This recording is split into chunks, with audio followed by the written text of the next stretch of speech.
Is that your way of saying that you felt the left did that to us, that they just disregarded black folks? Stephen A., they've been giving us the middle finger since I can remember. All the way back from the Ku Klux Klan. They have never supported black people whatsoever. They hoodwinked us into getting us on food stamps and getting us with government assistance, having us to abandon our own success. We had our own bus line. We had our own schools. We had all this stuff. They tricked us into believing that the white man was the cure to our own issues. Okay. They tricked us. And then now look at us, Stephen A. They don't have to bid for our vote. They got our vote hook, line, and sinker. Well, that so they're part. never.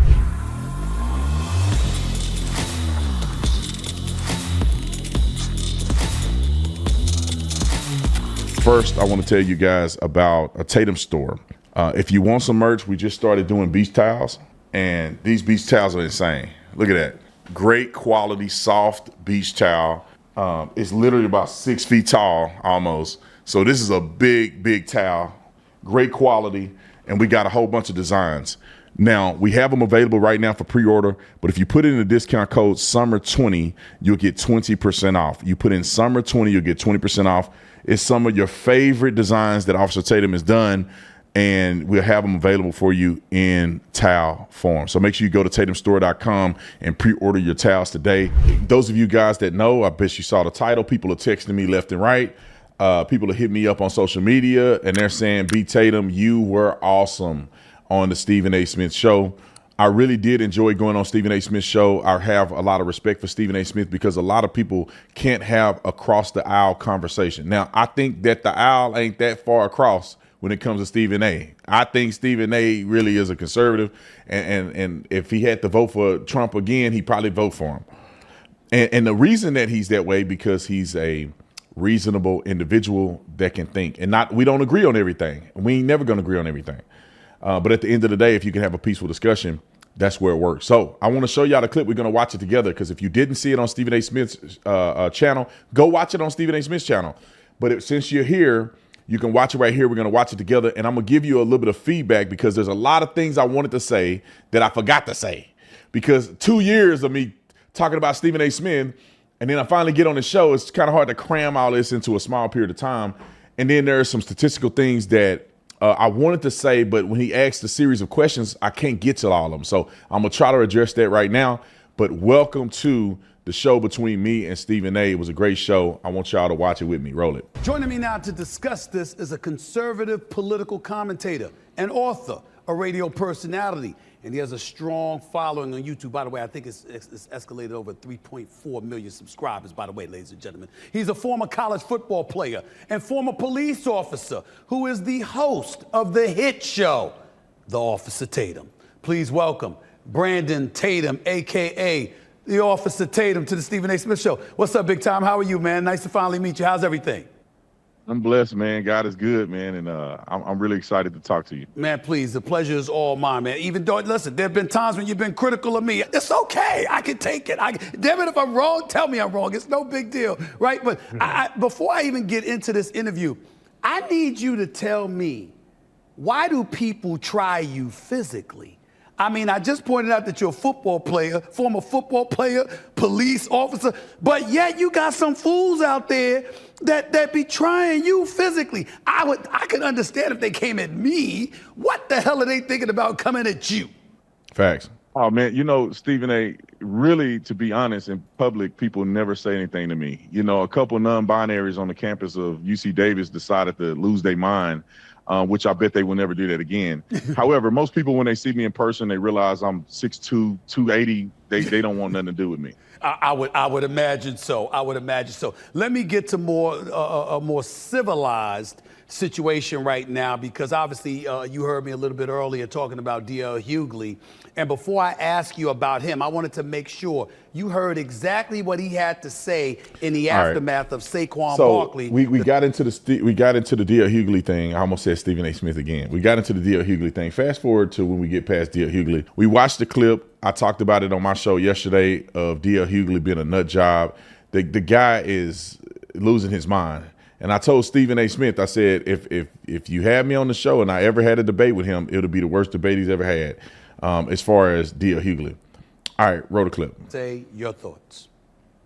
First of all, DL Hughley has been historically one of my favorite comedians. I love DL Hughley, Same but here. I don't know what he didn't done. I don't know, he bumped his head or something, but he has lost his mind. And it's a shame that he has to go down the path of racism.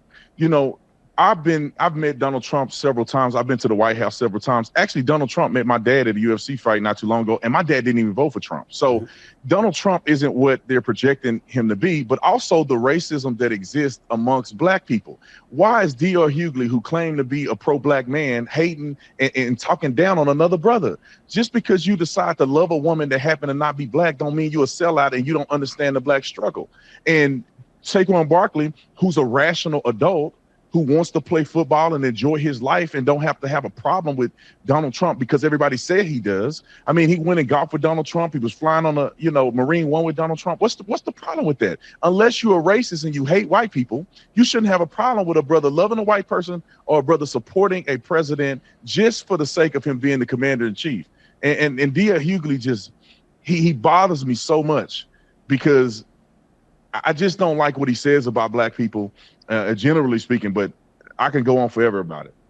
What did you think about what he had to say as it pertained to Trump and the administration essentially trying to eradicate black history? You know, basically, whatever initiatives, executive orders, there's a lot of things that we can point. Now, I got a cringy moment on here. I just want y'all to know it's a cringy moment. I'm like super embarrassed. Have you ever done something that you can't erase, but it's kind of embarrassing? So I'm on here flamed up, right? DL Hughley, I want to just go off on DL Hughley. But I make videos about Stephen A. Smith all the time. So I'm saying Stephen A. Smith, Stephen A. Smith, Stephen A. Smith. And so I end up saying Stephen A. Smith when I meant DL Hughley. So I said Stephen A. Smith hate white people, man. Stephen A. Smith a racist. Oh, I'm still embarrassed. I haven't even watched it. I was not going to even watch that part, but just so y'all know it's about to happen at some point right here. Roll the clip. That people have believed that's what he was doing. What do you make of that and what Trump has done since he's been in office? I think it's absolutely asinine to suggest that Donald Trump is trying to erase black history. That's the craziest thing ever. DL Hughley don't have any evidence whatsoever to make a claim like that, other than having Trump derangement syndrome. Donald Trump in his first term, he gave permanent funding to HBCUs. Donald Trump literally had every HBCU president in the Oval Office talking to them about things that they can do to improve black universities. Donald Trump, the operations zones, and I mean, you can go down the list and all the things that he's done that help black in the black community. The people that have been a part of his administration. Is Byron Donalds a sellout? Is Clarence Thomas a sellout? I mean, all of these other some people would say Clarence Thomas, though. Officer Tatum, some people would say that about Clarence Thomas. They do feel like Clarence Thomas has been one of those individuals that has no interest in pushing forth black causes at all. That has been said about him for decades. Long before Donald Trump came along. And it's because of black people who inherently are in their consciousness are racist individuals, because they don't like Clarence Thomas because he got a white woman. But let me tell you this. I bet you $1 million you won't see DL Hughley talking about Bubba Wallace, the NASCAR driver that did the fake hoax with the noose. You'd never hear him talk about him because he's willing to say all this activist stuff that he's not really believing in. But he got a white woman. So DL Hughley is inconsistent with his projection against black people. I'll just say this. Black people cannot exist in America isolating themselves in a cocoon with other black people who, to be honest, hate on them more than white people do. And DL Hughley is a perfect example of it. Why won't you uplift your brothers? Why won't you celebrate the brothers that got invited to the White House that won the Super Bowl? Why wouldn't you? Because you just don't like Donald Trump? And I guarantee you'll never hear DL Hughley say anything negative about Donald Trump before he became a Republican president. That's why I don't have no respect for these dudes. And then I'll tell you this, Stephen A., they don't never talk about the thugs in our community. They never talk about the problems. I mean, consistently talk about the ailments that are in our community, talk about, abortions that go on in our community higher than anywhere else in the country. They don't talk about the murder rate in our community that's higher than anywhere else in the country. They don't talk about the education system that has failed black people. They don't talk about these politicians that put illegal aliens before they put black people. Look at Brandon Johnson in Chicago. Billions of dollars spent on illegal aliens, won't spend a dime on black folks. Look at Barack Obama. He came from Chicago. Can't name me not one policy that benefited black folks, especially not in Chicago. So DL Hughley won't talk about these brothers. They won't talk about these hoodwinking, snake oil salesmen that are acting like they're activists. For instance, Reverend Al Sharpton. These people are the most disingenuous individuals I've ever seen in my life. They can go on a boycott of Target, not realizing that there's black people that got product in Target. So why would you boycott Target and in the black communities where black people work at the Target? How about we stop wasting energy being victims and start supporting black people? Have a march to support black businesses, where we spend our money in black businesses, where we put our money in black banks, where we send our kids to black universities. Stephen A., you know why you would never see them do that? Because they wouldn't dare put their money in a black bank. They wouldn't dare send their kids to black universities. And DL Hughley and the rest of them won't dare live in a black neighborhood. Ask Stephen A. where he live at. Oh, see, this is what I guarantee you, we look it up, he live around a number of white folks. Mm-hmm. So this is why I don't believe these people and why they're detrimental to black people in America. I got to take a break to pay a bill. Don't go anywhere. We'll be back with more in just a second. See, I meant to say, ask DL Hughley where he live at. Now, Stephen A. live around white people too. Don't get it twisted. He live around the white people. I live around white people. Why not? What I would challenge you on, Officer Tatum, and I respect the hell out of you and where you're coming from. I don't agree with everything you said, but let me say this. A lot of the litany of things that you labeled in terms of problems that exist in our community, problems that exist in our country, you're absolutely right on point. I'm not here to challenge that at all. I love the last part that you made about how they were so focused on immigration, they were so focused on woke culture and cancel culture that they forgot about black folks along the way, the folks on the left. I totally agree with you about that. I've been decrying that for the longest time.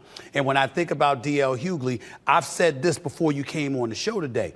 I'm like, listen, you can't sit up there and talk mess about somebody, all right, and then expect them to do business with you. You've got to be willing to compromise. You got to be willing to cross the aisle, figuratively speaking, in his case, because he's not a politician. You got to be willing to work. You can't be about denigrating the president for every damn thing. Like there isn't a single thing that he says that he doesn't do right. Everything he says isn't wrong. Everything he says isn't off kilter. Some things he said he does have a point about. There's no question about that. I push back on you when you try to lay, like somebody like a DL Hughley, when he pointed out how Trump challenged his nationality, his citizenship, whether he was born in the United States or not. Let's not forget that. When we point to issues, when we talk about how, what have they done for us or what hasn't been done for us, when we see a guy like Clarence Thomas and others, you speak against affirmative action, but you benefited from affirmative action. When we hear Trump come into office and literally a plane collides with a helicopter and he's blaming DEI with no evidence whatsoever, and they're questioning the meritocracy of something or the merits of something, and all of those. I didn't get a chance to respond to that because he asked like 50 questions at one time. So, but I do want to talk about and push back a little bit on the point where he says that Donald Trump said it is DEI. He made the accusations of DEI with no evidence at all. I think it was premature for Donald Trump to make an accusation of DEI, but I don't think it was with no evidence whatsoever, right? Because we do know that they are putting people in positions because of their race and gender and all this other stuff and their sexual orientation, and they're not prioritizing qualifications. And this may be a perfect example. You have a woman who is flying a helicopter, and she made some of the most egregious mistakes that I have seen anybody make, which cost the lives of 60-something people.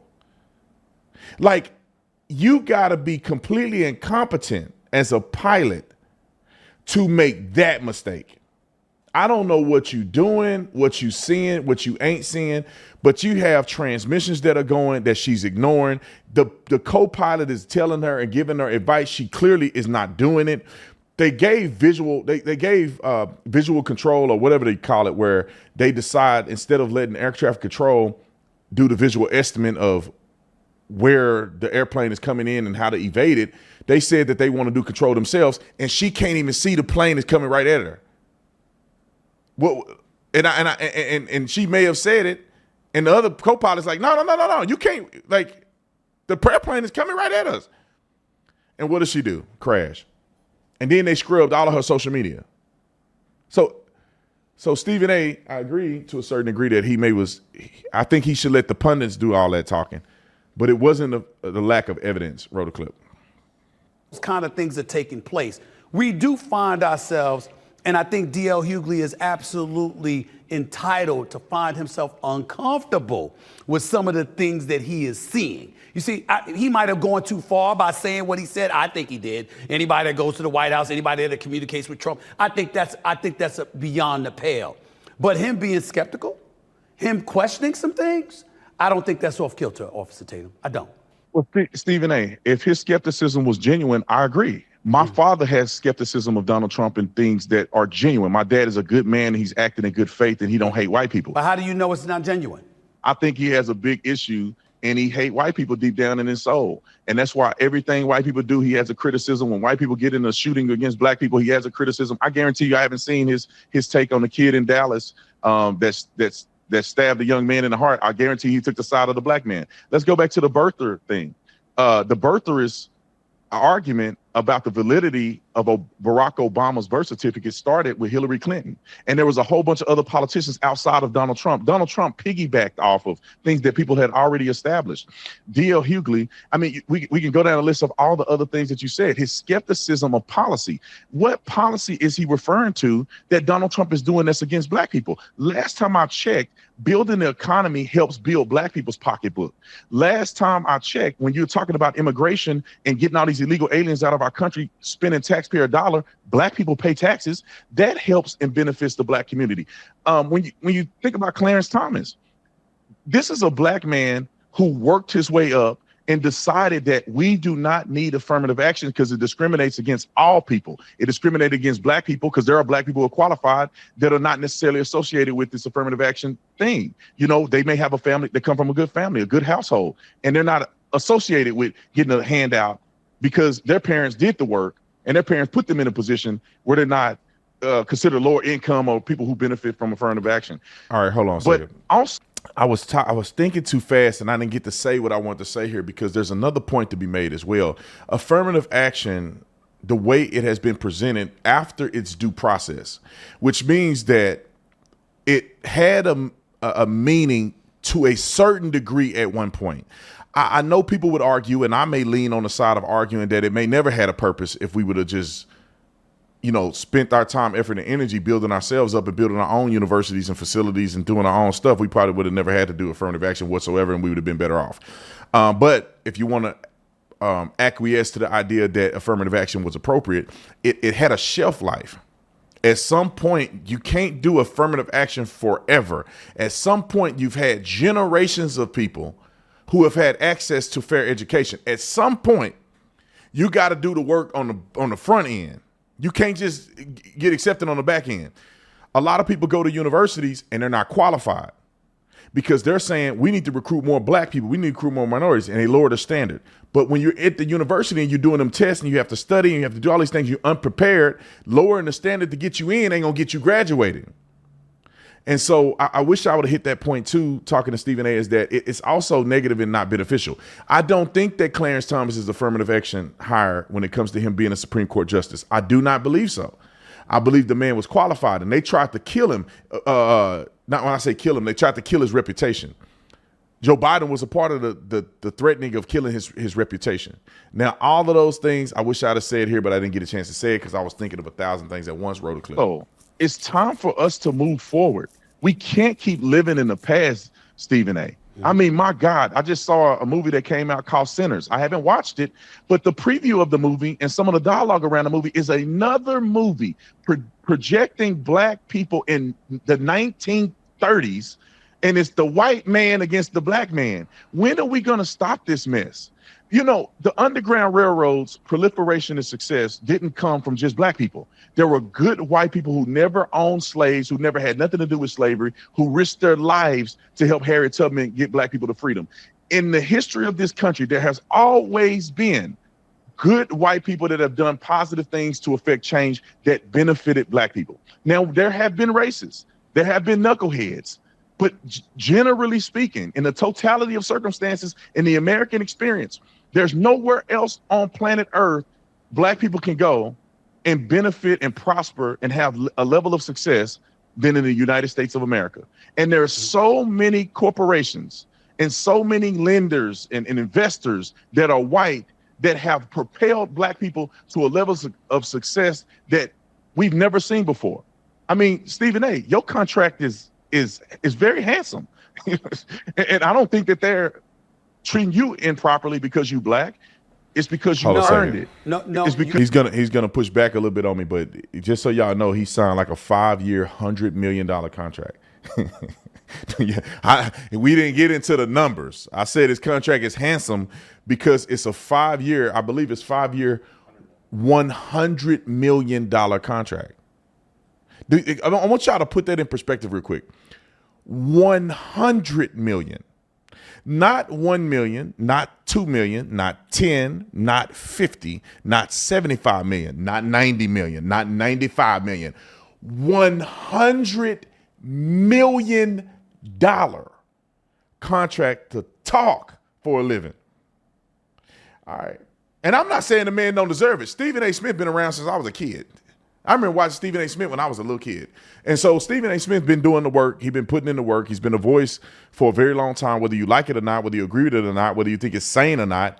Regardless of that, Stephen A. been the man for a very long time. So he getting his due diligence, his due pay. Roll the clip. Because you went years of being consistent, right, speaking your mind, taking the heat, and then you getting paid. My response to that would be, that's true. I'm very, very fortunate. But I went through a lot before I got to this point, and it took me significantly longer to achieve what others who look differently than me might have captured sooner. But I do get your point, because I don't sit there and look back, and I don't view every white person as racist, and I don't view every policy as racist. A matter of fact, one of the reasons I've never felt that way about Donald Trump in terms of racism, Nazis, and all of this other stuff is because I knew him before he ran for office. And I knew a whole bunch of us that knew him before he ran for office. And we never said that stuff about him.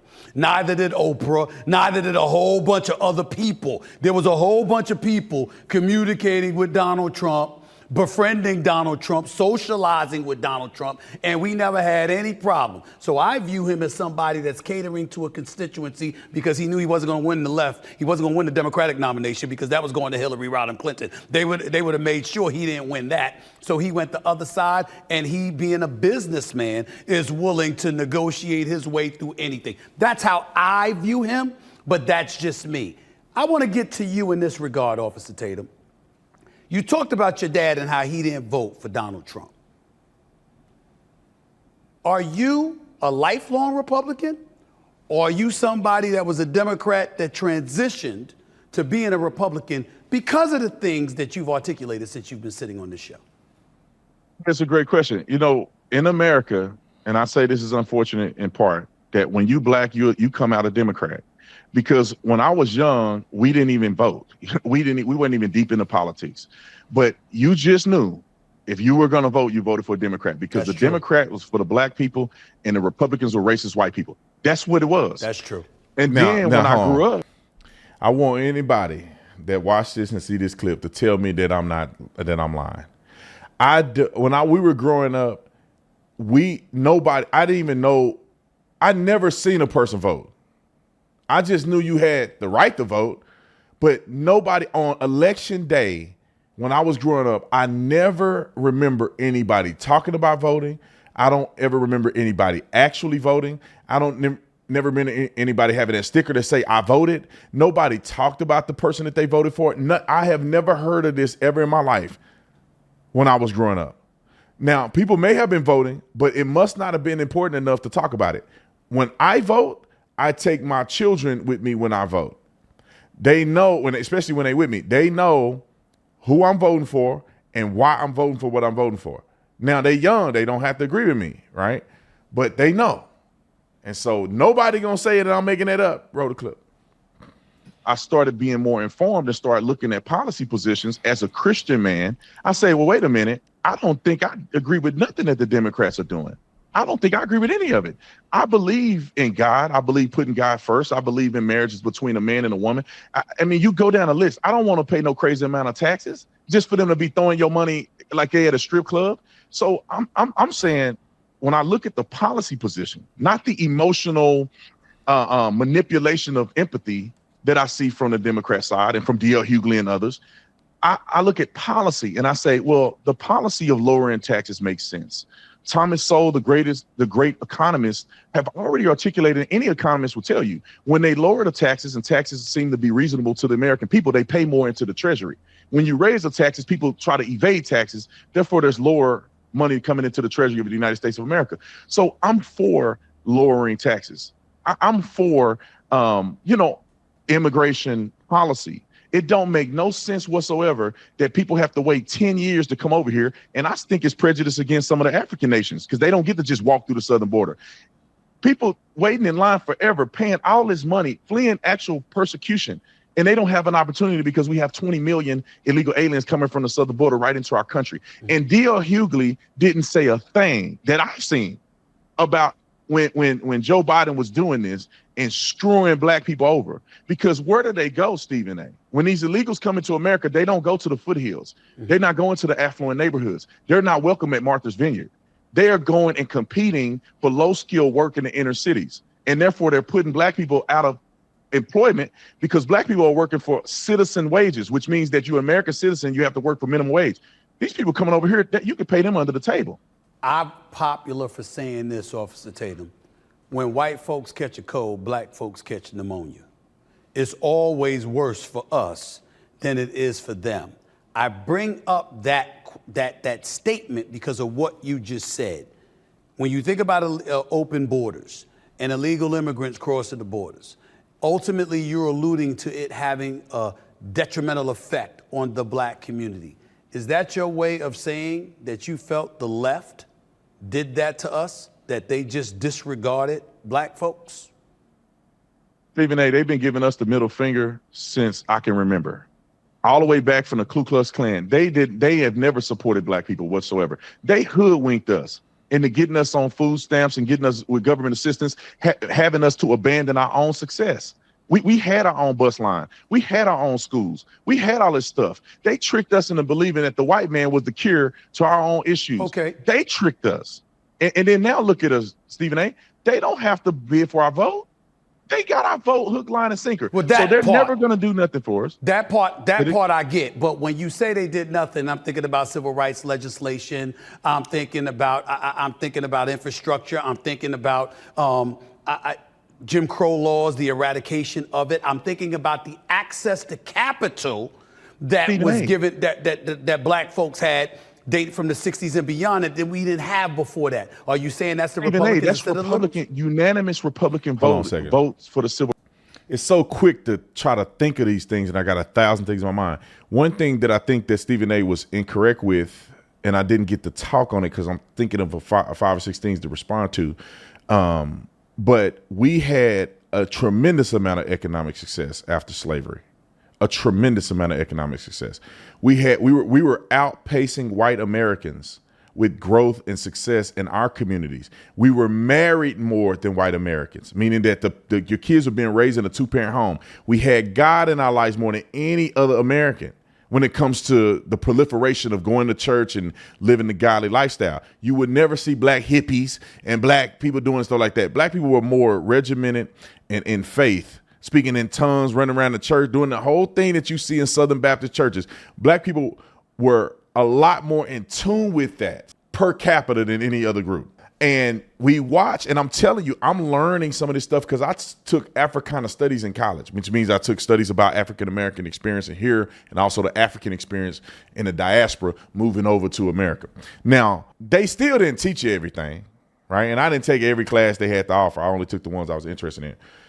So I had added it to my thematic minor, just so you guys know, I'm not making this up. I had a thematic minor, so I didn't minor in Africana studies. I had a thematic minor. I majored in sociology, which was, I just did that so I could play football. Let's keep it real. Okay. All right. So black people had a tremendous amount of success. You listen to people who are historians and also people who lived during that time, they would tell you that, and I forget his name, but he's one of the greatest people. And his name is right on top of my head. He got a raspy voice. He's older, and I need to interview him before the Lord takes him home. But he may mention that there were several, he may even say it like hundreds, but there were several black people who became millionaires after being released as slaves. meaning that they were slaves, and after slavery was abolished, they became millionaires. I always talk about Madam C.J. Walker, Sarah Bree Love. She was the first female millionaire out of any race in the early 1900s. We had a tremendous amount of success moving forward. We got tricked. And I feel like it's so obvious, but people still miss it. We got tricked. The Jewish people didn't get tricked like we did, because Jewish people still prioritize community. They prioritize wealth passed down through generations, and they were discriminated just like we were. When you go to the South, the sign says no blacks, no Jews, no dogs. Black people and Jews had to drink out of a certain water fountain. That's why they call it colored and white, because white people had their own. Everybody else had to drink out the colored water fountain in Jim Crow South. Jews took a different approach. They have community. They kept their culture. They did not sell out. Martin Luther King. And I hate that it's coming up at this point, because I like to believe he did a lot of great things, but Martin Luther King sold us down the creek. I like lose respect for Martin Luther King. Almost every year I study about Martin Luther King, because Malcolm X wasn't in a position or trying to be in a position to capitulate. Malcolm X was a separatist. And let me tell you why separatism in this situation could have been better for black people. Because in other areas where black and white people did not have conflict, they coexisted together, and black people build their thing and white people build their thing, and black and white people join to do great things together in places that were not segregated. In segregated places, and this is the example that I often use, is that you have a main house and you have for some of you people that got a lot of money, they have a guest house. You could say main house and dog house, whichever one you want to see it. The black people were in the dog house, the white people were in the main house. Now, the black people had the entire backyard to work with, and they had already built their house. They put a little water system in there, made the yard look beautiful, put some plants over there. They were building and growing their own thing. And Martin Luther King-esque people, Marxist individuals, wanted the black people to abandon their guest house or dog house to get into the main house, when what they should have done was build their own house on the property and land that they had available to them. And once the houses were competitive enough, then they could mutually have a beneficial relationship. But what happened is black people abandoned their house to get into the main house. But in the main house, they weren't welcome in the main house. It was not easy to get to the main house. It wasn't always acceptable. You didn't have your own stuff in the main house. You were using drawers and beds and towels from somebody else, and you abandoned your own stuff. And when the towels weren't what you wanted, and the rules of the house wasn't what was beneficial to you and your people, when the history and the stories told in that house wasn't what the stories you want to be told, now they mad. When they should have built what they had and been mutually competitive. But Martin Luther King sold us a lie of having the government be involved in desegregation. And forced desegregation caused envy and strife. And I think that hurt relationships between people more so than if people had a genuine response. Because not everybody in the Jim Crow South was sitting there with picket signs and didn't want the Negro to come. It was only a few places there were hotbeds. It was a few places there were hotbeds for that type of a violent behavior, which is where Martin Luther King and others went, Birmingham and other places, so they can exploit the conflict. All right, I'll go down a whole history lesson on this. I need to get back to the show. Wrote a clip. Rights. The Democrats filibustered the Civil Rights Act, the longest filibuster in history until Booker just did what he did. Mm-hmm. But the Democrats were not in support of that. That was the Republican Party that was in support of that. And then let's go down the list. If these things were benefiting black people, why are we still complaining today? We've been voting for Democrats for, 40, 50 years now, lockstep, and we still complaining. We still don't have the rights that we want. We still don't have equality in America. Racism is still plaguing our community, according to black people. So what have they been doing this whole time? And when you look at it, they have just secured our vote, and they don't have to do nothing for us. And this is what we've created, Stephen A. Mm-hmm. We've created an environment where we don't benefit from none of it, because the Democrats don't have to work because they know I already got us. The Republicans don't need to work because they can win without us. I've been saying that. Black women voted at 90-some%. for Democrats. Stephen A., Donald Trump won in a landslide. You give it 2 more election cycles. Illegal aliens and Hispanics are going to be the majority minority. Therefore, black people can vote 100% for Democrats, and they're not going to have any leverage in the political environment. And I'll tell you this, the Democrats, look at their platform. They want women to have abortions. They don't support a marriage. They don't support God and things the way the Republicans do. What does that do to the inner city black communities or black communities in general? We're not getting married. Baby daddy, baby mama drama out of control. We have an abortion more than anybody else. Obesity is out of control in the black community, which is one of the biggest plagues in the black community and the leading cause of death, which is hypertension and heart disease. What has the Democrats done about it? Nothing. The Republicans with RFK is saying we need to make sure we have better foods. We need to make sure the SNAP program aren't prioritizing soda to our young people, which a lot of black people are on a SNAP program. That's the difference in policy position. But DL Hughley, he'll never talk about that. He will never talk about the fact that we've given our trust to the Democrat Party and they fix nothing. I'm going to invite him on here. Offset. I'm going to make sure that I play these clips for you. I've met him over the years a couple of times. He's always been cool with me, even though he's been critical of me from time to time too. I'm a big boy. Like I said, I can take it. It's no big deal. But I'm definitely going to drop this education you dropping on him. I'm going to make sure that he sees this. But I would ask you this, based on everything that you're saying. This is going to go on for, I don't know if we should continue to play it because I got to move because I got a lunch I have to go to, but it's only probably a little bit more left. You can go watch it on Stephen A. Smith's page. But I want to play that in. So after we do, I'll tell you about the Monster Chips ad.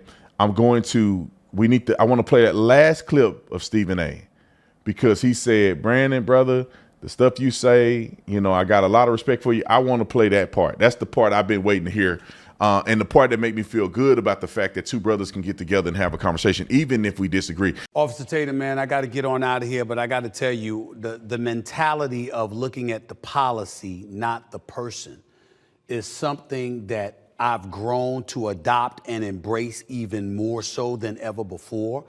And I think this last election sort of solidified that, but also listening to people like yourself and others. Again, we don't agree on everything, but I got mad respect for you, my brother, and I know you're doing big things. You got over 3.4 million subscribers on YouTube, people listening to you every day. You making an impact. You sensible, you open-minded, you fair-minded, and I got a lot of respect for you, man. So I'm really, really happy that you took time out of your schedule to come on the show. I appreciate it, and you always got room here to holler at me, so ain't no problem at all, man. Thank you so much. I appreciate it, Stephen A. Likewise, man. I got mad respect for you, man, and I'll have you on my show at some point. No doubt. You take it easy, my man. Take care of yourself.